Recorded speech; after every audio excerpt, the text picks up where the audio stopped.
Hello, this is the second part of the calculator workshop I'm doing on the TI-84 or TI-83 calculators. Remember, they're basically the same as far as the buttons they have and the functions that they do. So in this one, we're going to talk about some of the menus that you have on your calculator and all the extra things that are kind of hidden within those menus that you might not realize that your calculator can even do. All right, so first off, the menu keys, right? We have a mode button up here. That's going to take us to a menu. What else do we have? We have the math button, the program, the vars, the stat button. So a lot of those ones near the top of the calculator are not functions that the calculator does. They're actually menus that open up other things that you can find in your calculator. All right, so you can find most of these menus up at the top. So the first one we're going to look at is the mode menu. All right, so the mode button is right up there. Be helpful if I first turned on the calculator. So the mode button, and then here's my mode menu. Right, so this is how you can set up kind of what your calculator shows you and the way things are presented to you in the calculator. Right, so the first one, normal, SCI, ENG. So you can change your calculator into a scientific format or an engineering format. For most of us, we're just going to leave that at normal. We've got the next line is float, and then 0, 1, 2, 3, 4, 5, 6, 7, 8, 9. Right, that's telling your calculator how many decimal places to include when it gives you answers. And I would suggest leaving it at float unless you're instructed by your instructor to do otherwise. Float means it's going to show you as many decimal places as it can. And I think the limit of what the calculator shows is 9 or 10 decimal places. So, if the answer you get only has 2 decimal places, if you have it on float, it's going to show you those 2 decimal places and then stop. Right? Whereas if your answer has 8 decimal places, if you have it on float, it's going to show you all 8 of those. Right, and if it has more than the 9 or 10, that's the limit. It's going to round it off to that 9 or 10th decimal place. Right, so if you leave it at float, you're always going to get the most accurate answers. Right, whereas if you set your decimals at 2, it's always going to round it to 2 decimal places. So even if your answer has like 5 decimal places to it, your calculator would always round it to 2, which is not always going to give you the most accurate results. Right, so again, I would recommend just leaving that at float. The next line we have radian and degree.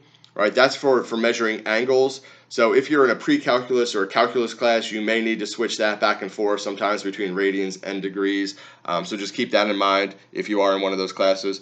Then we have function, parametric, sequences. We got different ways to represent variables, different types of functions. The POL is for polar coordinates. So again, that's for more advanced math. That you get into that stuff when you're into calculus and beyond. And then other stuff for how to present graphs and things like that, real numbers and complex numbers. So my advice is, if you haven't touched anything in that mode menu, just leave it alone. It's set up probably the way you're most likely to have to use it. Usually the only thing that I've ever changed in here is radians and degrees, because I teach pre-calculus classes, so we do that a lot. And then again, if you're into calculus classes like Calc 2, Calc 3 maybe, you might have to switch between parametric and polar form for some of those classes. But otherwise, probably you just want to leave most of that stuff alone. All right, but that's the mode menu. The next one we want to look at is the math menu. Right, so the math menu is down here. And if you watched the last video I did, the first one, where we just did some basics of how to calculate things on the calculator, we did use that math menu to do a cube root in that video. Right, so if we look at some of the stuff in the math menu, we have frac, dec. Right, that changes something into a fraction, and then number 2 changes something into a decimal.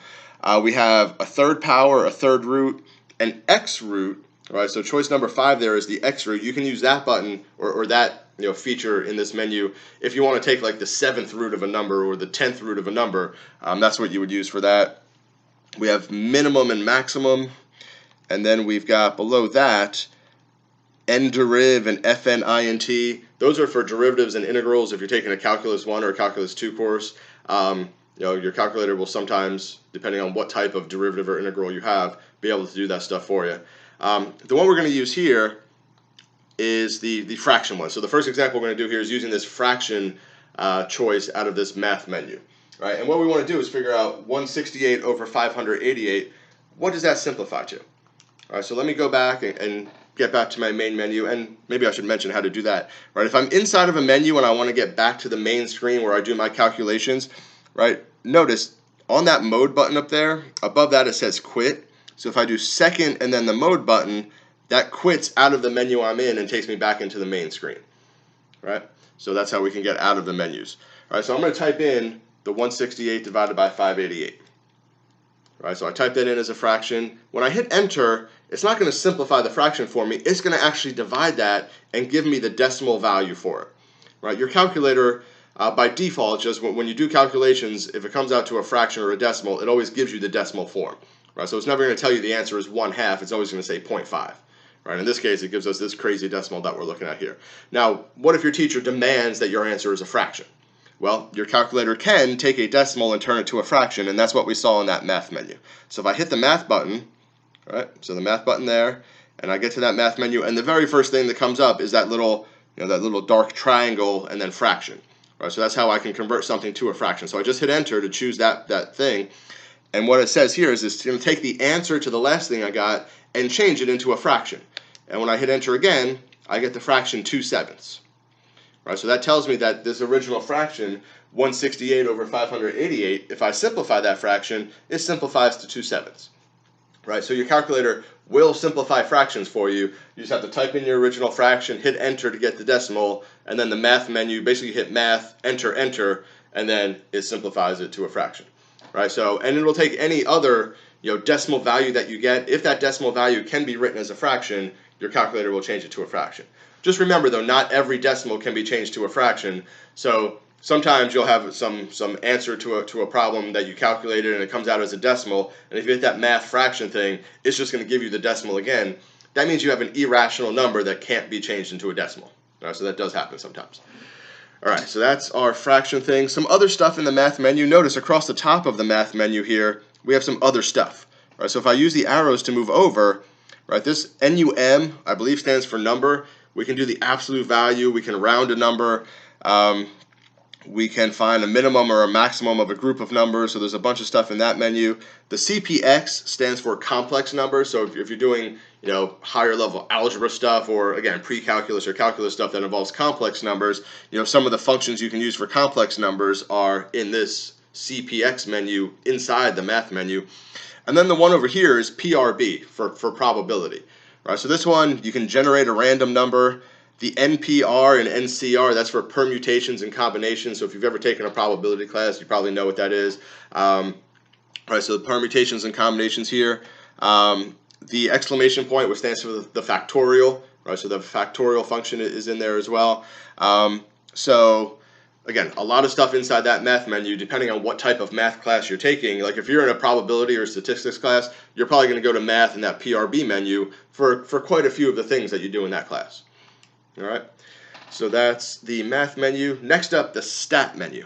All right, again, if you're in a statistics class, then you shouldn't be too surprised to see this stat button here that's next to the arrows. You're going to be using that one a lot for a statistics class. Right, that's your statistics menu. All right, so I go to the stat menu. I have edit, calc, and tests.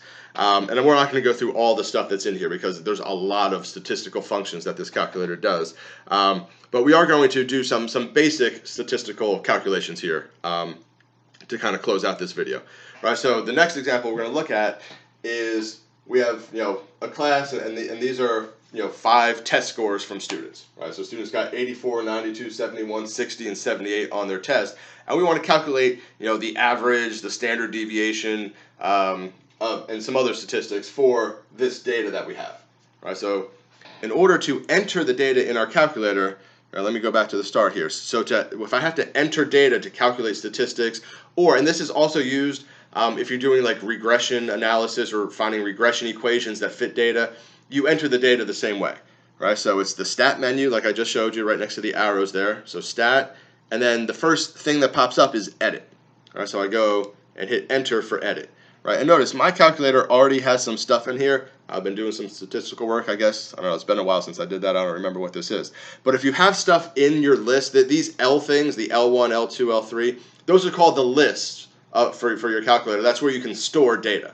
Right, so if you have something in your list right now, here's how you can get rid of it pretty easily.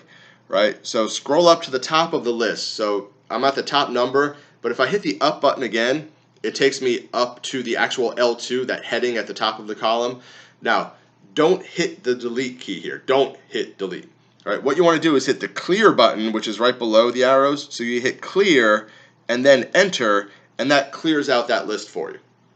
Right, if you go up to the top and hit delete key, it actually deletes the entire list, including the heading, and now you're not going to have an L2 list in your calculator anymore, right? In order to get that back, if you do that by accident, you would have to go and like reset your whole calculator. So try to remember not to do that. And then to get rid of the data in the first list, I go over to L1 and then up to the top, and once again I hit clear and then enter, and then that empties out list number 1, and now I have no data left in my calculator. It's all clean, and I can go ahead and enter in this data here for these tests. All right, so to enter it in, you just type them in. All right, so I'm on my first list, and if you have just one set of data, in this case we just have these 5 test scores, you just enter them all into the first list. Right? Don't go over to like L3 and enter all the data there. Always put it in the first list because that's where your calculator looks to get data when you try to do statistical stuff. So 84, I hit enter, and then I type the next one, 92. I hit enter, and let me pull this calculator away so I can just type these quickly. 71, 60, and 78. Right? And I would advise you to follow along with this. So if you want to like pause the recording here and take a minute to type these in before you proceed, just so you can follow along and make sure that you're able to do the same stuff we're doing, would be a great idea while you're doing this workshop here. Right? And I'm just double checking to make sure I typed all these numbers correctly, and it looks good. Right? So I type all my numbers in, and then what I want to do is, again, do an analysis of this data. I want to find the mean or the average. I want to find the standard deviation and all that other stuff as well.